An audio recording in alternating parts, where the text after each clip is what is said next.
Hi there again, it's Mark Charlesworth from New Life Church.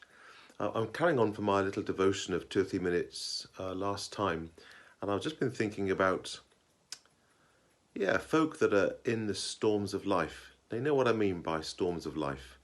Sometimes a storm of life people can see, and they can see you're in trouble. They can therefore throw you a help, throw you a lifeline. If the rain's hammering down on you, metaphorically speaking, they can give you an umbrella. But so often the storms of life are hidden. I hear the phrase, I don't use the word makeup myself, but I hear the phrase, I'm going to put on my face. And actually, people can do that. They can put on a face. They have to even paint on a smile. Sunday morning, they arrive at church back in the days when we could go to church, and they have painted on their smile because the storm that they're going through is a private storm, and they're often the worst. They're the darkest moments.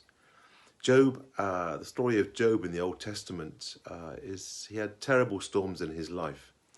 And in chapter 23 of Job, he is crying out saying, I'm looking for this help, I'm looking for God. I look to the north, I look to the south, I look to the east, the west, I just can't find him.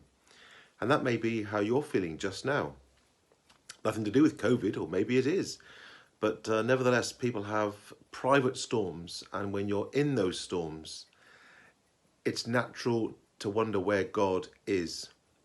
And you know what? When you're in a real life storm and the rain's hammering down, you've just gone for a walk and you've just walked into a nasty, horrible storm, can you see? Not really. And so the metaphor is true for life. I would encourage you by saying, when you're going through a private storm of your own, a life storm, whatever that might be, then don't be surprised if you feel you can't see God. But I would encourage you to read Job 23 and just see how Job ends his thoughts on this crisis that he feels as he looks back and looks into his own life at that time and sees total chaos and storms raging around him in his life, in his own experience. And just see how he finishes. Because I won't spoil the line for you. I'll encourage you to go and see it for yourself.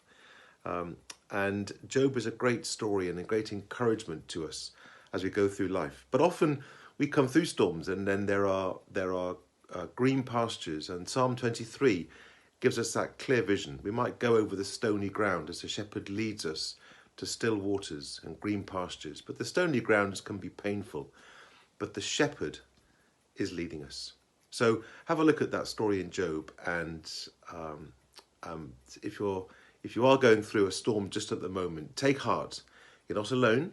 And if you feel that God isn't there, that's not unusual, but he is. God bless you.